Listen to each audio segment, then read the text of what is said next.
Hello everyone, welcome back to my channel, welcome back to my new blog. আজকে আমরা গিয়েছিলাম আম পাড়তে, আমি জেঠু আর সুপর্ণা দিদি।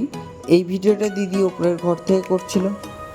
আমাদের বাড়ির পিছনে ছোট আম বাগান আছে, তো ওখানে আমাদের 6টা আম গাছ আছে, হিমসাগর, ল্যাংড়া, ফজলি। ব্লগটা দিতে দেরি হয়ে গেল, কিন্তু আমরা আমগুলো পেরেছিলাম ষষ্ঠীর 2 দিন আগে। ষষ্ঠীতে বাড়িতে খাওয়া হবে বলে। তো আমি আমগুলো নিয়ে একটু পড়তে লাগলাম। তো এখানে যেটু গাছে উঠেছে আম পাড়বে বলে, তো আমরা ভাই বোনরা কেউই গাছে উঠতে পারি না, ওই জন্য যেটুই গাছে উঠে আম পাড়ছে। এর আগে একবার আম নিতে গিয়ে আম পড়েছিল, তাই ভয় পেয়ে গেছিলাম।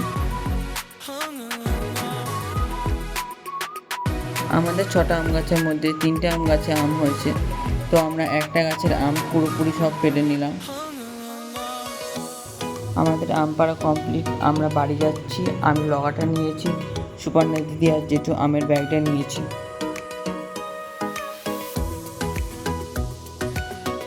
এখানে আম বাছাই করা হচ্ছে, পাকা আমগুলোকে আলাদা করা হচ্ছে আর ফাটা আমগুলোকে আলাদা করা হচ্ছে। এটা আমাদের গাছের সব থেকে বড় সাইজের আম। সব কাঁচা আমগুলো যেটু পেটিতে পাকাতে দিচ্ছে। এটা 2 দিন পরে স্লিপ, যখন আমগুলো পেকে যাওয়ার পর পেট থেকে বের করা হচ্ছিল।